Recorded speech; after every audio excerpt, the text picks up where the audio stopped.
Hey guys, today we're going to be doing a tutorial on 3ds Max. So this program is used by architects to create visualizations as well as some real-time simulations of generating data and interpreting it. And you can also do a bit of animation with this as well. Let's just jump in. So you can download a free trial, and if you're a student, you get free access for a year, I believe. Let's jump in. So this is what you're greeted with once you've installed the program. You get 4 viewports, a little bit like the Rhino system that we went through beforehand.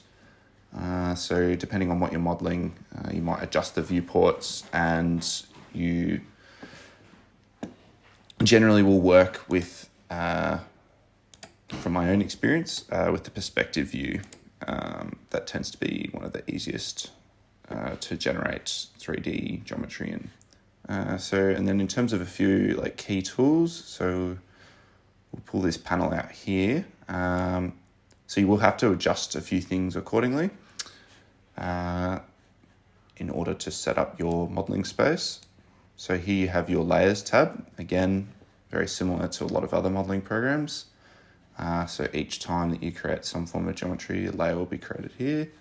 And then over here is actually where your parameters are. So this one here is for creating geometry, and then you can move through the different menus here, shapes and whatnot. And then you've got different parameters here where they get more complex the further you sort of go down almost.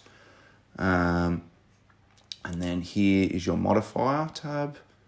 And then you've got your hierarchies. So this is for, adjusting things and whatnot that you might play with the geometry or move around.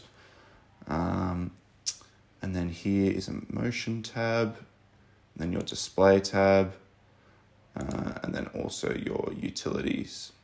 So each of these become a little bit more explanatory as depending on what task you're doing and whatnot.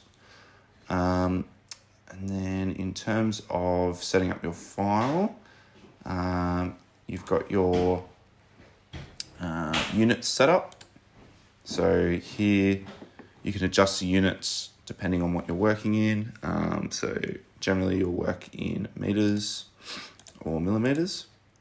And then also through that menu, you can set up some hotkeys. We won't get into that today, but that's sort of more for keyboard shortcuts.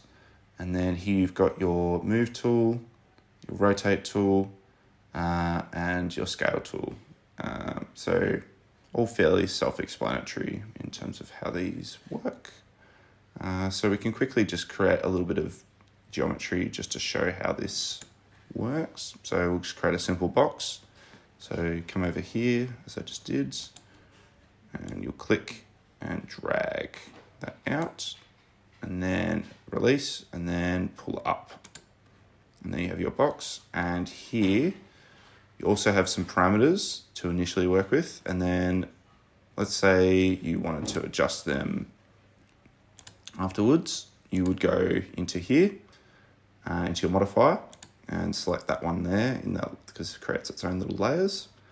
And you can adjust the length, width, and height of that. So let's say we want to make that 100 meters long by 50 meters wide, and so forth. So that allows you to customize geometry quite easily within this program. And yeah, that's pretty much it for this tutorial. Thank you.